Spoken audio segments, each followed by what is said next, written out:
कि जो जिसका पहले फाइल पहुंची उसका पहले होना चाहिए, पर उसने उस काम को किया कानून के अनुसार, लीगल किया, ठीक है। पर उसने लीगल तो किया, उसने क्या किया, उसको जल्दी करवाया और रिश्वत दे करके, तो ये क्या हो गया, कानून संगत भ्रष्टाचार यानी लीगल करप्शन। तो कोई भी व्यक्ति अगर कोई काम जल्दी कर रहा है, कानून के अनुसार कर रहा है, पर उसमें भी अगर करप्शन कर रहा है तो वो क्या है, भ्रष्टाचार, लीगल करप्शन है। तो ये ट्रांसपेरेंसी इंटरनेशनल के अनुसार है, अकॉर्डिंग टू ट्रांसपेरेंसी इंटरनेशनल।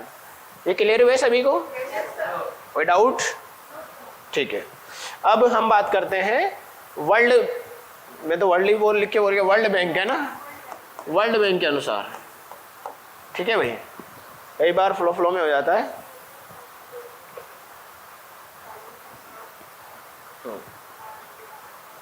तो भाई देखो क्या है, जो वर्ल्ड बैंक है उसने भी भ्रष्टाचार के कुछ टाइप बताए, आप मौखिक रूप से लिख लें, मैं बोल देता हूं। लिखे, राजनीति में व्याप्त भ्रष्टाचार, करप्शन इन पॉलिटिक्स, राजनीति में व्याप्त भ्रष्टाचार, पॉलिटिक्स में अगर करप्शन हो रहा है तो वो भ्रष्टाचार, राजनीति में व्याप्त भ्रष्टाचार है। पॉलिटिक्स में कैसे, कोई एग्जांपल? हाँ बिल्कुल, जो प्रतिनिधि रहते हैं वो पैसे बंटवा दें या फिर सरकारी मशीनरी का दुरुपयोग करें। याद करो, आप लोगों ने इमरजेंसी के बारे में काफ़ी पढ़ा होगा, है ना, जब इमरजेंसी लगी थी। इंदिरा गांधी जी के केस में क्या हुआ था, उन्होंने सरकारी मशीनरी का अपने हित के लिए प्रयोग किया। मतलब जो सरकारी अमला था, सरकारी अमला मतलब जो सरकारी कर्मचारी अधिकारी सारे रहते हैं उसमें शामिल हो जाते हैं, उसके जो वाहन, गाड़ियाँ वगैरह सब चीज़ें। तो उन्होंने जब चुनाव लड़ा तो उस दौरान क्या हुआ, ऐसा पाया गया, जब कोर्ट में, इलाहाबाद कोर्ट में जांच गई तो उन्होंने पाया कि इन्होंने सरकारी मशीनरी का दुरुपयोग किया है, अपने हित के लिए किया है, चुनाव प्रचार प्रसार के लिए किया है। तो फिर उनके जो इलेक्शन था उसको खारिज कर दिया उन्होंने, कोर्ट ने। बस इतना जरूर बोल दिया कि आप प्रधानमंत्री तो बने रहेंगे पर आपका ये जो चुनाव है ये अवैध घोषित किया जाए, मतलब आपकी उम्मीदवारी अवैध घोषित की जाती है, ठीक है, चुनाव नहीं, उम्मीदवारी अवैध घोषित की जाती है। तो ये क्या हो गया, राजनीति में भी आप भ्रष्टाचार है। ऐसे और भी कोई काम अगर राजनेता कर रहे हैं, पॉलिटिशियन या हमारे जनप्रतिनिधि के द्वारा किया जा रहा है, तो वो राजनीति में भी आप भ्रष्टाचार है, ठीक है। सेकंड लेके, निजी क्षेत्र या व्यक्तिगत स्तर पर किया जाने वाला भ्रष्टाचार, निजी क्षेत्र या व्यक्तिगत स्तर पर किया जाने वाला भ्रष्टाचार, यानी कि या तो ये क्या हो सकता है, प्राइवेट या फिर पर्सनल बोल लीजिए, ठीक है, प्राइवेट, पर्सनल या फिर इंडिविजुअल करप्शन, निजी और व्यक्तिगत, है ना, प्राइवेट बोल सकते हो और साथ में इंडिविजुअल भी हो सकता है। इंडिविजुअल कैसे हो सकता है, व्यक्तिगत कैसे? नहीं, वो परिवार के लिए भी हो सकता है, मैं अपने परिवार के लिए कर रहा हूँ। स्वयं के लिए करेंगे तो परिवार के लिए ही करें। चलिए, अच्छी बात, जॉब वगैरह के लिए खुद किया, जॉब के लिए सिक्योर कर रहे हैं। बिल्कुल। अच्छा, वो मूवी देखी है, क्या नाम से, शाखा, अरे दिल जले, देखी होगी ना। उसमें वो एक पुलिस वाला रहता है, वो क्या नाम रहता है, गुलशन ग्रोवर साहब उसमें एक पुलिस वाले का किरदार करता है, एक आँख फूटी रहती है, देखा होगा। तो वो कहता है कि लास्ट में जब वो शाखा, मतलब जो अजय देवगन साहब है, उनको क्या करते हैं, गोलियों से बोलता है कि बता इस लड़की, मतलब उसको बता कि ये तुमने मेरे साथ ऐसा क्यों किया। तो वो कहता है कि मेरी जुबान फिसल गई, मेरी जुबान चटोरी थी, मैं गोलगप्पे खाने का शौकीन था, इसलिए मैंने इसके बाप से रिश्वत ली और बदले में तुम्हारे बाप के ऊपर केस ठोक दिया। तो उसका व्यक्तिगत स्वार्थ था ना, कि वो व्यक्तिगत तौर पे क्या खाता था, गोलगप्पे खाता था, मतलब पानी पूरी खाता था, इसलिए उसने क्या किया, करप्शन किया। तो ये क्या आ गया, व्यक्तिगत स्तर पर किया जाने वाला भ्रष्टाचार। क्लियर हुआ? हाँ, मूवियों का बड़ा समझ में आता है, हाँ पक्का हो गया एक बार में। चलिए, है ना, सेकंड हो गया। थर्ड लिखे, प्रशासन में व्याप्त भ्रष्टाचार, करप्शन इन एडमिनिस्ट्रेशन, प्रशासन में व्याप्त भ्रष्टाचार, करप्शन इन एडमिनिस्ट्रेशन। थर्ड लिखे, वृहद स्तर पर भ्रष्टाचार, वृहद स्तर पर, वृहद मतलब लार्ज लेवल पर, वृहद हिंदी वाले लिखेंगे वृहद, ठीक है भाई, वृहद स्तर पर व्याप्त भ्रष्टाचार, लार्ज लेवल पर अगर हम लोग बात कर रहे हैं तो वह है। नेक्स्ट लिखे, सूक्ष्म स्तर पर भ्रष्टाचार, लार्ज का उल्टा हो जाएगा स्मॉल, है ना, corruption in small level. Large स्तर पर व्याप्त भ्रष्टाचार के बाद में आएगा सूक्ष्म स्तर पर व्याप्त भ्रष्टाचार। तो ये 5 टाइप बताए हैं वर्ल्ड बैंक ने। अब बात करते हैं सीवीसी की। तो इसने तो भाई रिकॉर्ड तोड़ दिया, इसको अब मैं आपको पीडीएफ भेज दूंगा, पढ़ लेना। 27 प्रकार के भ्रष्टाचार बताए इसने, सीवीसी ने 27 प्रकार के। अब सुन लो, मैं थोड़ा बता दूंगा ताकि आपका कॉन्सेप्ट क्लियर हो जाए, फिर बाकी पीडीएफ में आप पढ़ लेना। सुनो ध्यानपूर्वक, है ना। कोई शब्द इंग्लिश वालों को समझ में आए तो पूछ लेना साथ के साथ ही। पहला बताती है सेंट्रल विजिलेंस कमीशन, सार्वजनिक धन का व भंडार का दुरुपयोग। समझ पाए? सार्वजनिक धन और भंडार मतलब जो ट्रेजरी होती है हमारी, गवर्नमेंट ट्रेजरीज, उनका दुरुपयोग करना, ये भी क्या है, करप्शन है। सेकंड है अपनी आमदनी से अधिक वस्तुओं को रखना। जैसे कि उस शादी में जरूर आना वाली मूवी में पूछा जाता है आरती शुक्ला से, ये गाड़ी तुम्हारे पास कैसे आई? तो उसने की किसी ने गिफ्ट करी है। तो बोलो तुम्हारी सैलरी तो ऐसी नहीं है कि तुम्हारे पास ये पर्सनल हो, तो गिफ्ट तुम्हें क्यों करी भाई? इतने सारे अधिकारी क्या बेकार थे? आप ही क्यों पसंद आए? तो क्या है, अगर उसकी सैलरी नहीं है तो सैलरी से अधिक अगर कोई वस्तु रखी हुई है तो वो भी क्या है, करप्शन है। ठीक है भाई। तीसरा है शासकीय पद का या सत्ता का दुरुपयोग। कोई गवर्नमेंट पोस्ट आप होल्ड किए हुए हो या फिर आप किसी गवर्नमेंट है उसमें हो, रूलिंग पार्टी में हो, वहाँ पर भी भ्रष्टाचार किया जा सकता है। ठीक है। फोर्थ है भर्ती, नियुक्ति, स्थानांतरण एवं पदोन्नति के संबंध में गैर कानूनी रूप से धन लेना, ये भी क्या है, भ्रष्टाचार है। भर्ती मतलब अगर आप सबसे बढ़िया देख लो यार, पटवारी घोटाला अभी चालू है, पटवारी घोटाला। तो पटवारी जैसे घोटाले अगर कर रहे हैं कोई व्यक्ति, तो वो क्या है, भर्ती में किया जाने वाला भ्रष्टाचार। ठीक है। या फिर किसी को प्रमोशन दे रहे हो, तो किसी व्यक्ति ने क्या किया कि साहब इतने पहुंच जाएंगे आपके घर पे, आप तो बस मेरा प्रमोशन कर दीजिए। तो अधिकारी, बड़े अधिकारी के हाथ में प्रमोशन होता है। मैंने देखा भी है कुछ स्तर पर कुछ अधिकारियों को प्रमोट किया जाता है तो वो क्या करते हैं, या फिर ट्रांसफर में ज़्यादातर होता है, प्रमोशन में तो वो थोड़ा कम, ट्रांसफर में बड़ा होता है। मान लो मेरी ज़िले में जबलपुर में पोस्टिंग है, अब मेरा कोई रिश्तेदार या मेरे लिए सहूलियत पड़ेगी श्योपुर ज़िले के आसपास ग्वालियर में, तो मैंने बोल दिया कि यार मुझे ट्रांसफ़र कराना है ग्वालियर। एक आदमी ने कहा कि मैं करवा दूंगा, मेरी जान पहचान ऊपर तक है। ठीक है भाई, मेरी जान पहचान ऊपर तक है, बस उनकी थोड़ा सेवा पानी लगेगा, तो आप बोलेंगे हाँ सेवा पानी हम कर देंगे। ठीक है। तो साहब के पास क्या है, खोखा पहुंच जाना चाहिए ऊपर वाले के पास जो ट्रांसफ़र ऑर्डर्स पास करते हैं। तो वो व्यक्ति अगर क्या कर रहा है, किसी का स्थानांतरण कर रहा है पैसे लेकर के, वो भी क्या है, भ्रष्टाचार है, करप्शन है। हाँ अरे भाई, आप प्रशासन में आओगे आपको हकीकत पता चलेगी। मुझे पता है, मैं एक दो घटना मेरे सामने घटी है, ऐसा हुआ है। एक्स अधिकारी ने, नाम नहीं बताऊंगा, एक्स अधिकारी तो बड़ा उच्च स्तर का था, कलेक्टर के जस्ट नीचे आता है। उस व्यक्ति ने अपने पसंद का जिला लेने के लिए पता नहीं कौन सा गठजोड़ लगाया कि उसी जिले में वो वापस चला गया। मतलब उसका जिला फेवरेट था। जब भी वो मुझसे चर्चा करते थे, कहते ये जिला मेरा बहुत फेवरेट है, या इस जिले में मतलब इस जिले के लोग अच्छे हैं, वहाँ का वो माहौल अच्छा है। और मैंने अभी ज़्यादा दिन नहीं हुए, 15-20 दिन की घटना है, जब मैंने उनका ट्रांसफ़र ऑर्डर पढ़ा तो पता चला कि यार वापस उसी जिले में चले गए। क्या बात है, मैंने को लीगल करप्शन है, बिल्कुल लीगल करप्शन है, कोई कानून नहीं टूट रहा है इसमें, बस वो कह रहा है कि हमारी पसंद का होना चाहिए। ठीक है। अगला शासकीय, नेक्स्ट है आर्थिक लाभ के लिए आयकर, संपत्ति आदि का कम मूल्यांकन प्रस्तुत करना। आर्थिक लाभ के लिए, कुल मिलाकर सीधी सी बात यह है, इनकम टैक्स से रिलेटेड मामला है। आप इनकम कम दिखा रहे हो और पैसा आपका स्विस बैंक में जा रहा है, पनामा बैंक में जा रहा है, तो वही हालत होंगे, है ना। नेक्स्ट है भर्ती की प्रक्रिया में योग्यता के स्थान पर अपने संबंधियों व परिचितों को प्राथमिकता देना। समझ पाए क्या बोलते हैं इसको? नेपोटिज्म, भाई भतीजावाद। भाई भतीजावाद मतलब वही है कि आप योग्यता के बदले में आप क्या कर रहे हो, अपनों को प्रायोरिटी दे रहे हो। नेक्स्ट है शासकीय कर्मचारियों का व्यक्तिगत कार्यों में प्रयोग करना। शासकीय कर्मचारियों का व्यक्तिगत कार्यों में प्रोत्साहन करना। किसी ने मूवी देखी है, अभी जस्ट आई है 10वीं, है ना, देखिए बहुत अच्छी मूवी है, कभी देखना आप लोग, है ना, मोटिवेशनल है, इसलिए देखना। उसमें आपको बहुत अच्छा मोटिवेशन मिलेगा कि जब एक, और ये रियल घटना पर आधारित है कि कोई सीएम थे या कोई बड़े मंत्री थे, वो अनपढ़ थे। उस अनपढ़ व्यक्ति के मन में इतनी उम्र हो जाने के बाद भी उसके मन में क्या विचार आता है कि मुझे 10वीं पास करनी चाहिए, उसको उसका स्वाभिमान को ठेस पहुंचती है, तो वो क्या करता है, फिर वो कहता है कि नहीं मुझे अब किसी भी हालत में 10वीं पास करनी है। यहाँ तक कि वो 10वीं के लिए अपना मुख्यमंत्री पद छोड़ने को तैयार हो जाता है, इतना वो रहता है इसमें। तो उसका एक दूसरा पहलू बताता हूँ। उस मूवी में एक सीन आपने अगर देखा होगा कि एक आईएएस ऑफिसर रहता है जो दूसरी जो महिला सीएम रहती है, उस महिला सीएम के घर पे गोबर उठाता रहता है। और पीए पता है कौन रहता है? आईएएस रहता है, कैबिनेट लेवल का बंदा रहता है, कैबिनेट सेक्रेटरी।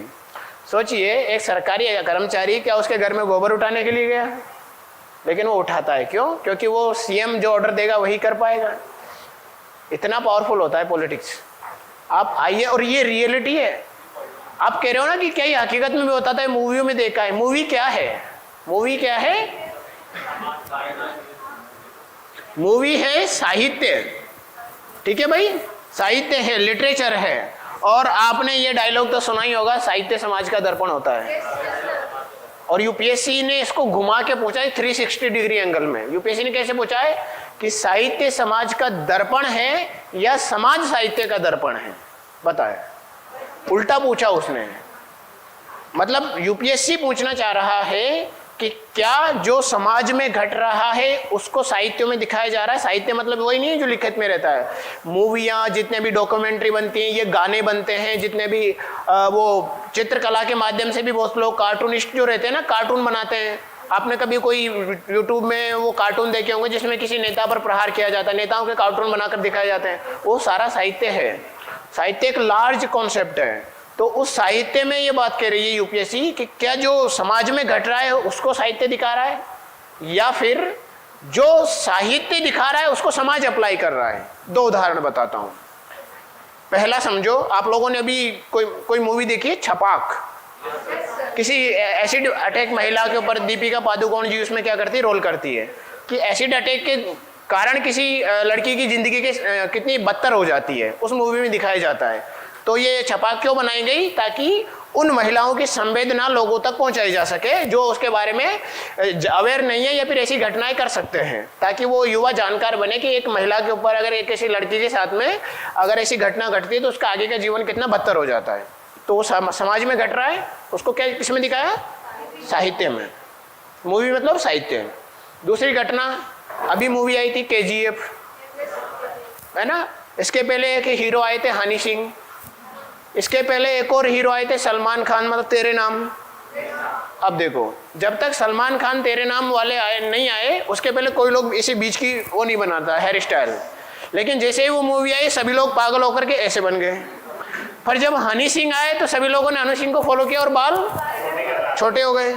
अब जैसे ही रॉकी आए केजीएफ वाले, लोगों ने दाढ़ी बढ़ाना इतना कर दिया। दाढ़ी बढ़ाते थे फिर अब इतना बढ़ा दिया और बाल इतने एकदम वो रॉकी बन करके घूमते हैं। तो ये क्या है? ये साहित्य में घट रहा है और समाज इसको अप्लाई कर रहा है। आप भी बहुत सारी गर्ल्स देखेंगे कि बहुत सारी जो फैशन वगैरह की जो कपड़े अगर कोई हीरोइन पहन रही है तो आप उसको खरीदना पसंद करेंगे। ऐसा बॉयज भी करते हैं, है ना। तो ये क्या है? जो साहित्य में घट रहा है वो समाज अप्लाई कर रहा है।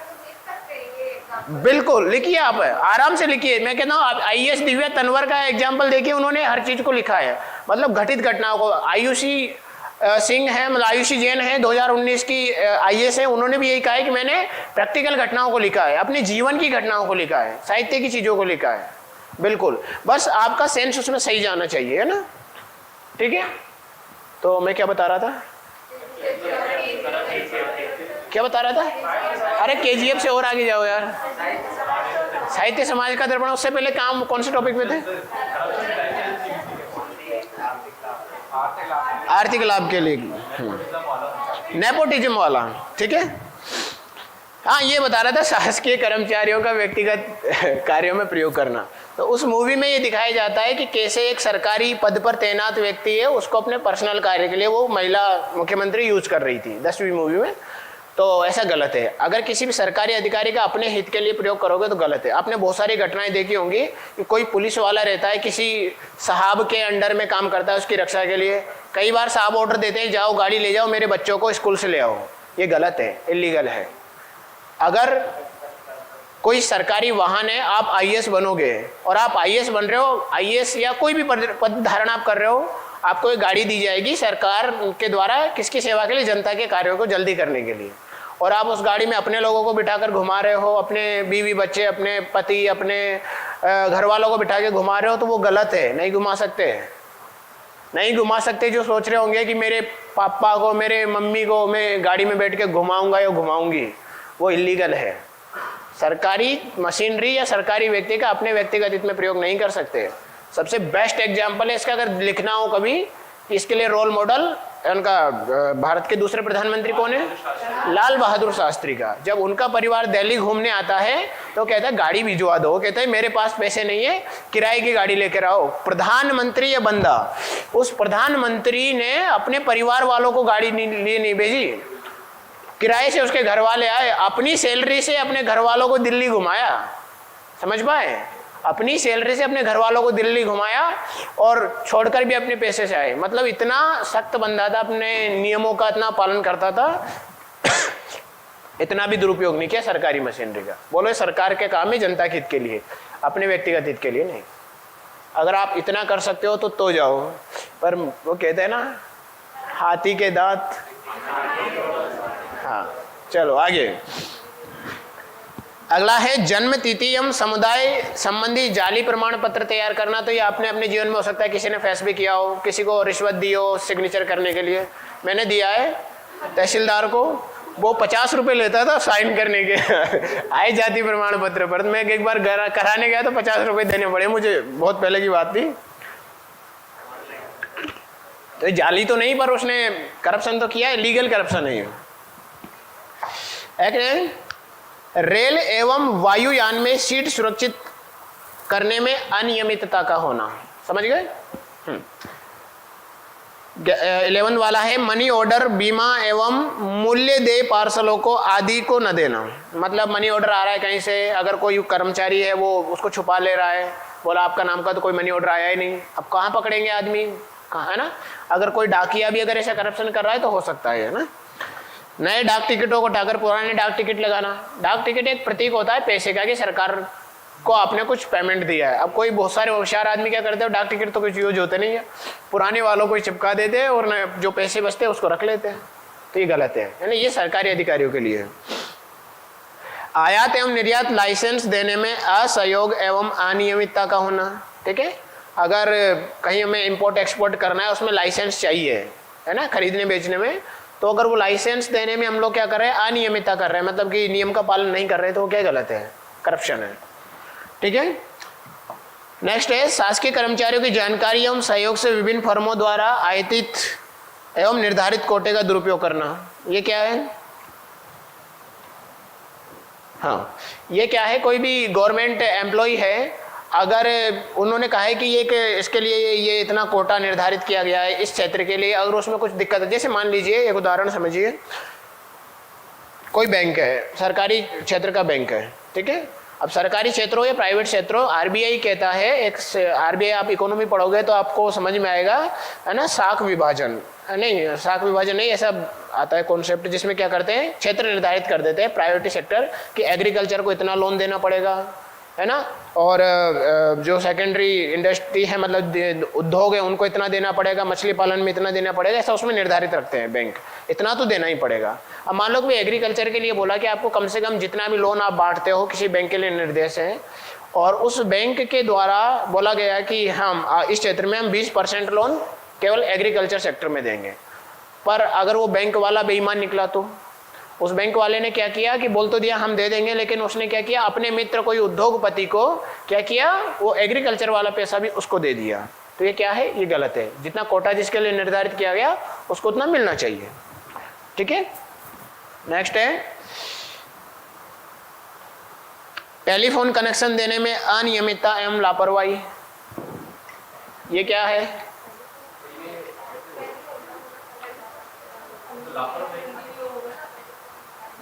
पहले होता था बड़े स्तर पर, पहले क्या होता था, बीएसएनएल के जगह जगह जो सरकारी अधिकारी या कोई भी है, उनको कनेक्शन लेने होते थे तो उनको कनेक्शन दिए जाते थे। अब तो सब मोबाइल लेने लग गए, पर अभी भी आप देखोगे कि हमारे देश की बड़ी विडंबना यह है कि हमारे जो माननीय है ना, माननीय मतलब समझ रहे हो, माननीय, हमारे जो माननीय हैं, माननीय मतलब होता है हमारे एमएलए और एमपी, ठीक है। तो हमारे जो माननीय है ना, उनको अभी भी टेलीफोन का भत्ता जाता है। उनके घर में भले ही 250 रुपये में एक बढ़िया से बढ़िया अच्छा रिचार्ज हो जाता है अनलिमिटेड कॉल का, फिर भी उसको एक बहुत बड़ा अमाउंट उसके घर में टेलीफोन के लिए जाता है कि आप जनता की सेवा कर रहे हो। तो टेलीफोन के नाम पर, अब आपको पता है कोई भी नेता टेलीफोन रखता होगा आज के ज़माने में, नहीं रखता, पर देखिए विडंबना कि आज भी उनके घर में टेलीफोन के लिए पैसा जाता है, इतनी सारी सुविधाओं के बाद भी। तो ऐसे इसमें भी करप्शन हो जाता है। नेक्स्ट है, लीगल है, अनैतिक आचरण। अब ये इसमें कुछ भी हो सकता है कि कोई व्यक्ति अपना व्यवहार सही नहीं कर रहा तो वो करप्शन है।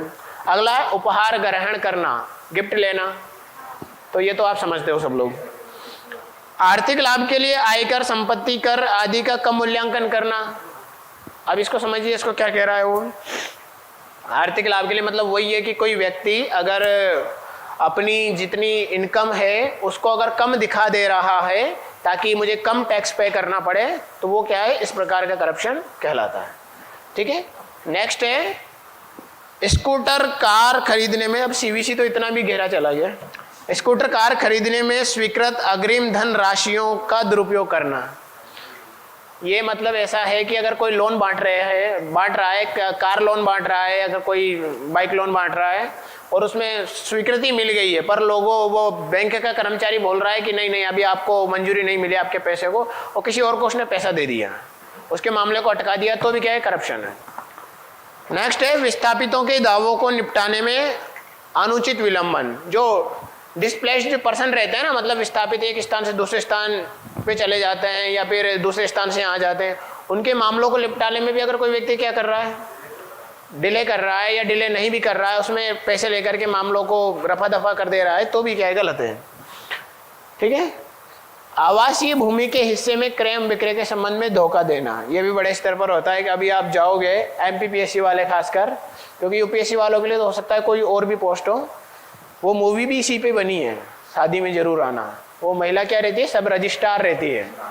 आप भी ऐसे कई सारे पदों को धारण करोगे जहां पर आपको पावर रहेंगे जमीनों से संबंधित मामलों के, सरकारी संपत्तियों के। उस मूवी में बड़ा सीख मिलता है, देखिएगा कभी, वो जब एक्सप्लेन करते हैं ना उस केस को मिस्टर मिश्रा, तो वो कहते हैं कि ब्रोकर को किस प्रकार से एक महिला रहती है उसकी सहायिका सब रजिस्ट्रार की, वो वहाँ से कार्यालय से जानकारी चुराती है, वो अपने पति को फॉरवर्ड करती है, पति ब्रोकर को फॉरवर्ड करता है, ब्रोकर प्रॉपर्टी डीलर को फॉरवर्ड करता है। मतलब कैसे चीज़ों की जानकारी कहाँ तक पहुँचती है मामलों में। अब उस मामले में कई जगह पे क्या होते हैं, करप्शन हो सकता है। बहुत सारे कानून आप फॉलो करवाओगे लोगों से, और किसी भी मामले में किसी भी कानून में बेचारे जनता है, भोली वाली जनता है, या फिर अमीर से अमीर आदमी भी नहीं जानता कि कहाँ पर कौन सा मामला अटक जाता है। तो आप कानून के जानकार हो, आप किसी भी मामले में बोलोगे देखो सरकारी परमिशन नहीं लगी आपको, तो ये ज़मीन सरकार में जाएगी, देख लो, फिर आपको देखना पड़ता है ना। या तो आप वकील करोगे, लीगली तौर पर लड़ोगे, और वकील नहीं करे तो फिर कोई चपरासी आएगा बोलेगा साहब बोल रहे थे मामला जल्दी जाना चाहिए, नहीं तो देख लो, ठीक है भाई, ऐसा भी होता है। तो आपको आप देखिएगा, रिश्वत मत लीजिएगा, ध्यान रखिएगा रिश्वत ना लें, है ना। इस मामले में ज़्यादा फंसने के चांसेस है, क्योंकि लीगल काम है, इसमें कभी भी फाइलें खुल सकती है। करप्शन लें, करप्शन करें, आधा पैकेट मुझे भेजें, मैं तरीका बताऊंगा मैं तरीका बताऊंगा कैसे बचना है। भाई कैमरा सुन तो नहीं रहा, मजाक कर रहा हूँ ना भाई चलो आगे, है ना। तो ये हो गया। अगला है झूठे दौरों, भत्तों, बिल तथा घर का किराया आदि का दावा करना। कई बार क्या होते हैं, आप गाड़ी लेकर के आपने बोल दिया कि हम गाड़ी लेकर के, आपको क्या किया जाता है, जब आप ऑफिसर बनते हो तो आपकी गाड़ी का पेट्रोल भी सरकार ही भरवाती है। आपको क्या करना रहता है, एक पर्ची रहेगी आपके साथ में, मतलब आपके ड्राइवर के पास में एक कट्टा रहेगा, तो ड्राइवर क्या करेगा, ऐसा बना करके कि कितने रुपए का पेट्रोल जलेगा यहाँ से वहाँ के दौरे पे जाने के लिए साहब को। अब साहब को पता है कि यहाँ पर जलेगा 250 रुपये का, साहब ने लिख दिया, लिखो भाई 1500 रुपये का पेट्रोल जला, बस उसको दे करके बिल दे दिया। पेट्रोल पंप वाला तो सरकार को देगा बिल, है ना, ड्राइवर सिग्नेचर बस आपका होगा, आपका होगा मतलब। फिर वो आपने ड्राइवर को दिया, ड्राइवर ने पेट्रोल पंप वाले को दे दिया, पेट्रोल पंप पे जाते हैं तो